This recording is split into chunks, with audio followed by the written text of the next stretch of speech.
Welcome to your favorite channel ES Assam Paper.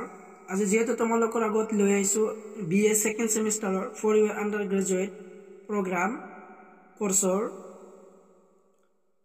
MDC Humanities and Social Science গণতন্ত্র আৰু গণ অধিকাৰ Democracy and People Rights compulsory for BA and BSc তো ইয়াৰ কিছুমান question answer ইয়াৰ ভিডিঅ'ৰ আগতে আলোচনা কৰিছো 1 মাৰ্কৰ তো আজি তোমালোকৰ ইউনিট 1 ৰ 2 মাৰ্কৰ কোৱেশ্চন আনসাৰ আলোচনা কৰিম আৰু ইউনিট 1 ৰ 1 মাৰ্কৰ কোৱেশ্চন আনসাৰ এই ভিডিঅ'ৰ ডেসক্ৰিপচনত লিংক দিয়া আছে তো তোমালোকে লিংকত যাই 1 মাৰ্কৰ কোৱেশ্চন আৰু আনসাৰটো চাব পাৰা তো আজি 2 মাৰ্কৰ কোৱেশ্চন আনসাৰ তোমালোকৰ আগত আলোচনা কৰিম তো ভিডিঅ'টো আৰম্ভ কৰা তো তোমালোকৰ কোৱেশ্চন নম্বৰ 1 ত দিয়া আছে যে গণতন্ত্ৰৰ অৰ্থ ব্যাখ্যা কৰা তো ইয়াৰ কোৱেশ্চনটো তোমালোকৰ 2 বা 4 মাৰ্কৰ আহিব পাৰে এক্সামত তো তোমালোকে ভালকৈ চাবা তো ইয়াৰ আনসাৰত দিয়া আছে যে গণতন্ত্ৰক সংকীৰ্ণ অৰ্থত এটি শাসন ব্যৱস্থা বুলি কোৱা হয়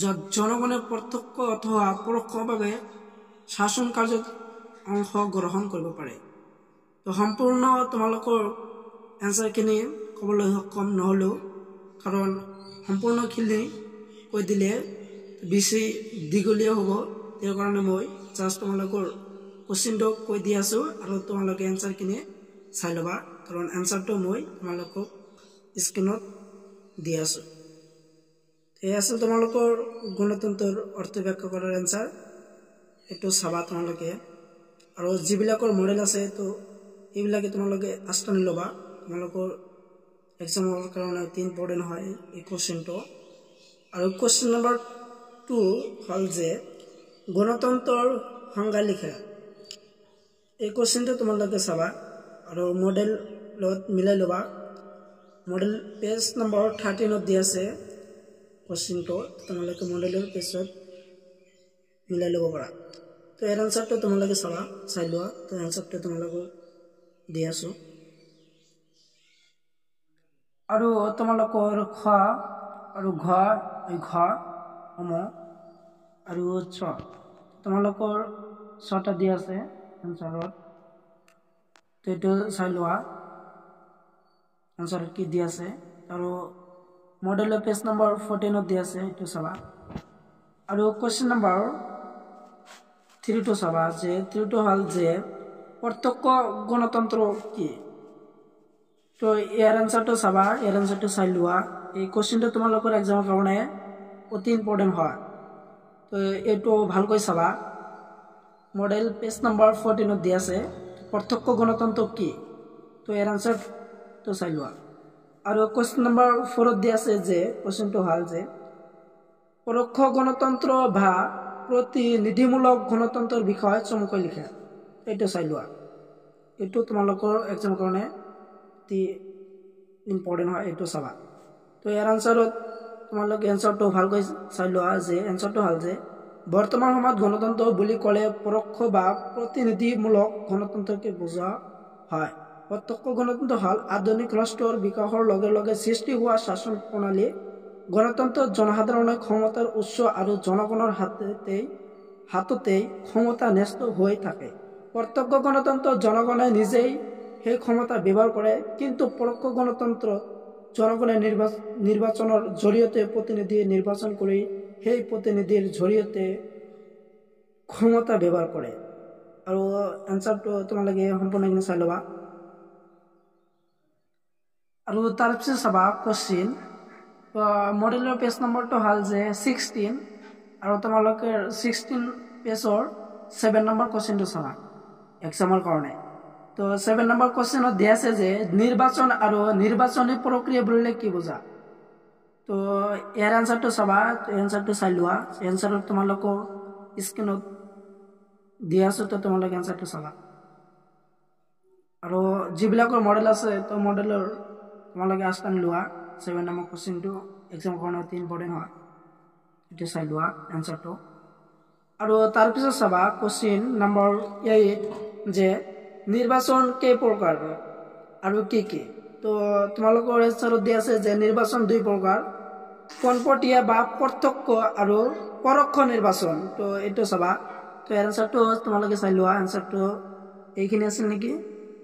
তো যে হল যে এনচাৰটো যে পোনপটীয়া বা প্ৰত্যক্ষ নিৰ্বাচনত প্ৰাপ্তবয়স্ক নাগৰিকসকলে পোনপটীয়াকৈ ভোটদান কৰি নিজৰ প্ৰতিনিধি নিৰ্বাচন কৰে।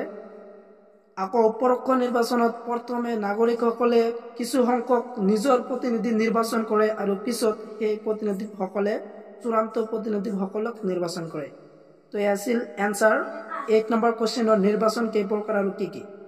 এইটো চাবা, এক্সামৰ কাৰণে অতি ইম্পৰ্টেণ্ট হয়, অতি দৰকাৰী বুলি ভাবি এটা ভালকৈ চাই যাবা এক্সামৰ কাৰণে। আৰু তাৰপিছত চাবা যে মডেল পেজ নম্বৰ 17। তো 17ৰ কুৱেশ্যন নম্বৰ 10 তো হল যে গণতন্ত্ৰ নথকাকৈ নিৰ্বাচন অনুষ্ঠিত কৰিব পৰা নাই। তাৰপিছত আছে নাই, গণতন্ত্ৰ অবিহনে নিৰ্বাচন অনুষ্ঠিত কৰিব নোৱাৰে। কাৰণ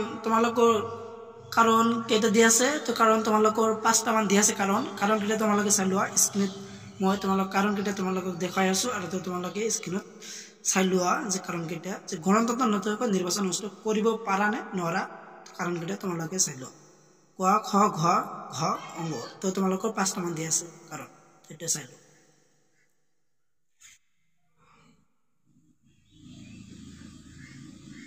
চাবা যে পেজ নম্বৰ 18ৰ 12 কুৱেশ্যনটো চাবা। কুৱেশ্যনটো তোমালোকৰ অতি ইম্পৰ্টেণ্ট হয়। তো কুৱেশ্যনটো দিয়া আছে যে তোমালোকৰ যে ৰাজনৈতিক প্ৰতিনিধিত্বৰ উপাদানসমূহ কি কি। তো ইয়াত উপাদানসমূহ বহুকেইটা দিয়া আছে। তো তোমালোকৰ 5টামান দিয়া আছে। তো 5টাই তোমালোকে চাই লোৱা যে তোমালোকৰ ৰাজনৈতিক প্ৰতিনিধিত্বৰ উপাদানসমূহ কি কি। তো এইটো চাই লোৱা। ইয়াৰ এনচাৰটো তোমালোকে চাই ল'বা। পেজ নম্বৰ 18ৰ কুৱেশ্যন নম্বৰ 12 এইটো ভালকৈ চাবা। এইটো তোমালোকে চাই লোৱা। আৰু তাৰপিছত আছে তোমালোকৰ পেজ নম্বৰ 22। তো 22ৰ কুৱেশ্যন নম্বৰ 19 দিয়া আছে যে কুৱেশ্যনটো যে গণতন্ত্ৰৰ 4টা গুণ উল্লেখ কৰা। তো ইয়াৰ আনচাৰটো আছে গণতন্ত্ৰৰ 4টা গুণ হল। তো গুণ কেইটা তোমালোকে চাই লোৱা গণতন্ত্ৰৰ। তো তোমালোকৰ স্ক্ৰীনত দেখাই আছো। তো তোমালোকে গণতন্ত্ৰৰ 4টা গুণ তোমালোকে ভালকৈ চাই লোৱা। এই কুৱেশ্যনটো তোমালোকৰ অতি দৰকাৰী হয়, কাৰণ কুৱেশ্যনটো এক্সামত আহি থাকে এই কুৱেশ্যনবিলাক। তো এই কুৱেশ্যনটো অতি ইম্পৰ্টেণ্ট হয়। তো এইটো ভালকৈ চোৱা। আৰু তাৰপিছত আছে তোমালোকৰ কুৱেশ্যন যে 20। এই কুৱেশ্যনটো তোমালোকৰ অতি দৰকাৰী হয়। এই কুৱেশ্যনটো দিয়া আছে যে 20 যে গণতন্ত্ৰৰ 4টা দোষ উল্লেখ কৰা। ইয়াৰ আগত পালা যে গণতন্ত্ৰৰ 4টা গুণ উল্লেখ কৰা, আৰু কুৱেশ্যন নম্বৰ 20 দিয়া আছে যে গণতন্ত্ৰৰ 4টা দোষ উল্লেখ কৰা। তো গণতন্ত্ৰৰ 4টা দোষ কি কি দিয়া আছে তো তোমালোকে চাই লোৱা। তো দোষ কেইটা, গণতন্ত্ৰৰ 4টা দোষ আৰু গণতন্ত্ৰৰ 4টা গুণ উল্লেখ কৰা। তো এইবিলাক তোমালোকে ভালকৈ চাবা, কাৰণ এইবিলাক অতি দৰকাৰী হয় আৰু এক্সামৰ কাৰণে অতি ইম্পৰ্টেণ্ট হয়। তো এইবিলাক চাই যাবা এক্সামৰ কাৰণে। আৰু তাৰপিছত আছে কুৱেশ্যন নম্বৰ যে 21 যে এই কুৱেশ্যনটো কি দিয়া আছে যে প্ৰত্যক্ষ আৰু পৰোক্ষ গণতন্ত্ৰৰ পাৰ্থক্য লিখা। যে প্ৰত্যক্ষ আৰু পৰোক্ষ গণতন্ত্ৰৰ পাৰ্থক্য লিখা। ইয়াৰ আগত পালা যে প্ৰত্যক্ষ গণতন্ত্ৰ কি আৰু পৰোক্ষ গণতন্ত্ৰ কি। আৰু কুৱেশ্যন নম্বৰ 21 দিয়া আছে যে প্ৰত্যক্ষ আৰু পৰোক্ষ গণতন্ত্ৰৰ পাৰ্থক্য। এই কুৱেশ্যনটো অতি ইম্পৰ্টেণ্ট হয়। এইটো তোমালোকে চাই যাবা, কাৰণ কুৱেশ্যনটো হ'ল যে প্ৰত্যক্ষ আৰু পৰোক্ষ গণতন্ত্ৰৰ পাৰ্থক্য উল্লেখ কৰা। ইয়াৰ আনচাৰ দিয়া আছে যে তোমালোকৰ অপশ্যন ক, খ, ঘ আৰু ঘ 4টা দিয়া আছে। তো 4টাই চাবা যে প্ৰত্যক্ষ গণতন্ত্ৰ চৰকাৰৰ কাম কাজত জনসাধাৰণে প্ৰত্যক্ষভাৱে অংশগ্ৰহণ কৰিব পাৰে। আৰু বেছি নকওঁ, কাৰণ সকলোবিলাক ক'লে বেছি ভিডিঅ'টো দীঘলীয়া হ'ব। তেওঁৰ কাৰণে সম্পূৰ্ণখিনি তোমালোকৰ এনচাৰবিলাক ক'ব নোৱাৰোঁ। তোমালোকৰ স্ক্ৰীনত জাষ্ট তোমালোকক কুৱেশ্যন আৰু এনচাৰটো দি আছোঁ। তো তোমালোকে স্ক্ৰীনশ্বট মাৰি ল'বা, নহ'লে বহুত লিখি ল'বা। আৰু আছে তোমালোকৰ প্ৰত্যক্ষ আৰু পৰোক্ষ গণতন্ত্ৰৰ পাৰ্থক্য আৰু আছে, এইখিনি তোমালোকে চাই লোৱা। আৰু তাৰপিছত আছে তোমালোকৰ কোৱেশ্চন যে পেজ নম্বৰ 23 যে গণতন্ত্ৰ কিয় সৰ্বোৎকৃষ্ট চৰকাৰ বুলি কোৱা হয় ব্যাখ্যা কৰা। তো এইটো চাবা গণতন্ত্ৰ কিয় সৰ্ববৃহৎকৃষ্ট চৰকাৰ বুলি কোৱা হয় ব্যাখ্যা কৰা। এইটো তোমালোকে চাই লোৱা। তো এনসাৰত কি দিয়া আছে তো এনসাৰটো তোমালোকে চাই ল'বা। আৰু মডেল পেজ নম্বৰ 23 আৰু কোৱেশ্চন নম্বৰ হ'ল 22 এইটো চাবা।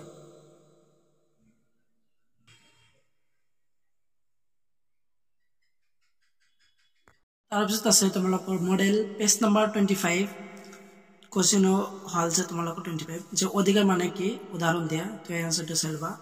এই কোৱেশ্চনটো তোমালোকৰ এক্সাম কাৰণে 3 বুলি নহয় এইটো চাবা। আৰু কোৱেশ্চন নম্বৰ 27 যে অধিকাৰৰ বৈশিষ্ট্যসমূহ কি কি তো এইটো চাই ল'বা। তো অধিকাৰৰ বৈশিষ্ট্যসমূহ কি কি তো এনসাৰত দিয়া আছে। তো এনসাৰত তোমালোকে চাই লোৱা। স্ক্ৰীনত দিয়া আছে তো তোমালোকে ভালদৰে চাই লোৱা। এই কোৱেশ্চনটো 3 বুলি নহয়। Page number 25 model page number 25 তো অধিকাৰৰ বৈশিষ্ট্যসমূহ কি কি এইটো ভালদৰে চাই ল'বা। এই কোৱেশ্চনটো তোমালোকৰ এক্সাম কাৰণে ইম্পৰ্টেণ্ট হয় এইটো ভালদৰে চাই লোৱা। আৰু আছে তোমালোকৰ পেজ নম্বৰ 26 কোৱেশ্চন নম্বৰ 30 যে মানৱ অধিকাৰ বুলিলে কি বুজা। এৰ আনসাৰত দিয়া আছে যে উত্তৰ সকলো মানুহে সমান মৰ্যাদা আৰু সমান অধিকাৰ লৈ জন্মগ্ৰহণ কৰে। কেৱল তেওঁলোকৰ মানৱীয়তাৰ খাতিৰে এই অধিকাৰসমূহ প্ৰতিজন ব্যক্তিৰ বাবে অপৰিহাৰ্য তথা জন্মগত নৈতিক হক।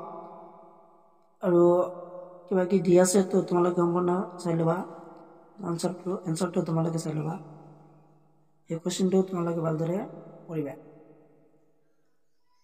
আৰু তাৰপিছত আছে question number 27 model page number 27 model page number 27 question number 33 34 এই কোৱেশ্চন দুটাই অতি ইম্পৰ্টেণ্ট হয়। তো এই কোৱেশ্চনটো তোমালোকে কোৱেশ্চন দুটাই ভালদৰে চাই যাবা। যে 33 কোৱেশ্চনটো হ'ল নৈতিক অধিকাৰ মানে কি বুজা। তেৰ আনসাৰ কিন্তু তোমালোকে চোৱা। আৰু কোৱেশ্চন নম্বৰ 34 আছে পৌৰ অধিকাৰ বা নাগৰিকৰ অধিকাৰ মানে কি এইটো ভালদৰে চাই লোৱা। এনসাৰত এইবিলাক কি দিয়া আছে তো এনসাৰত কি দিয়া আছে এনসাৰবিলাক তোমালোকে চাই লোৱা। আৰু আছে তোমালোকৰ যে পেজ নম্বৰ 28 কোৱেশ্চন নম্বৰ 37 ৰাজনৈতিক অধিকাৰ মানে কি বুজা। তো এৰ আনসাৰটো চাই লোৱা। এনসাৰত কি দিয়া আছে ৰাজনৈতিক অধিকাৰ মানে কি বুজা। তো এৰ আনসাৰবিলাক তোমালোকে চাই লোৱা। এই কোৱেশ্চনটো অতি ইম্পৰ্টেণ্ট হয় এক্সামৰ কাৰণে ফাইনেল এক্সামৰ কাৰণে বা সেশনাল বা ইন্টাৰনাল এক্সামৰ কাৰণে অতি ইম্পৰ্টেণ্ট হয়। এই কোৱেশ্চনটো তোমালোকে চাই লোৱা। আৰু তাৰপিছত আছে কোৱেশ্চন নম্বৰ যে 38 দুবিধ পৌৰ অধিকাৰৰ নাম লিখা। তো ইয়াৰ আছে যে দুবিধ পৌৰ অধিকাৰ হল যে চলাফুৰা কৰাৰ অধিকাৰ ক দিয়া আছে। আৰু খ দিয়া আছে যে সমবেত হোৱাৰ অধিকাৰ। দুবিধ পৌৰ অধিকাৰ হল যে চলাফুৰা কৰাৰ অধিকাৰ আৰু সমবেত হোৱাৰ অধিকাৰ। আৰু তাৰপিছত চাবা কোৱেশ্চনটো নম্বৰ 39 অৰ্থনৈতিক অধিকাৰ মানে কি বুজা।